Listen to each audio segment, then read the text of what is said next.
আজি আমাৰ চৰাইবিল সমষ্টিত মই বিশেষকৈ আমাৰ দলৰ প্ৰাৰ্থী আমাৰ কেন্দ্ৰীয় সাধাৰণ সম্পাদক ৰাজু নাৰ্জাৰী ডাঙৰীয়াৰ কেম্পিঙত আইছোঁ।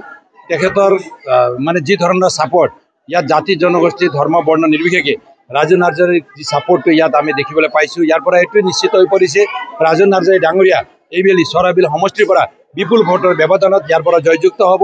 আৰু তেখেতৰ ওপৰত যে আশা আমাৰ বিটিআৰৰ ৰাইজে কৰিছে, তেখেতে আমাৰ দলৰ কেন্দ্ৰীয় সাধাৰণ সম্পাদক হয়।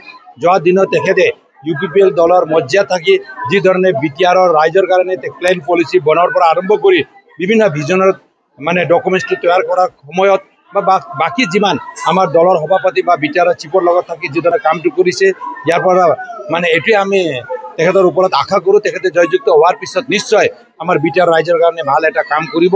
আৰু তেখেতৰ যি ধৰণৰ চিন্তাধাৰা, এই চিন্তাধাৰাত আমি আজি চৰাইবিল সমষ্টিৰ ৰাইজে তেখেতক ভাল পাইছে। আৰু ইয়াত এইটো প্ৰায় স্পষ্ট হৈ পৰিছে, ইয়াত আজিৰ দিনত মই যি দেখিছোঁ ৰাজু নাৰ্জাৰী ডাঙৰীয়া ভালে ভোটৰ ব্যৱধানত ইয়াৰ পৰা জয়যুক্ত হ'ব। জয়যুক্ত হৈ যোৱাৰ পিছত আমি সুন্দৰভাৱে সকলো আমাৰ দলৰ কৰ্মীসকলক লৈ মানে আমাৰ যিসকল জিকি আহিব এখেতসকলক লগত লৈ আমি অকলে বিটিআৰৰ চৰকাৰ গঠন কৰিম। আৰু প্ৰমোদ বড়ো ডাঙৰীয়া আকৌ এবাৰ বিটিআৰৰ চিফ হ'ব, এইটো প্ৰায় নিশ্চিত হৈ পৰিছে।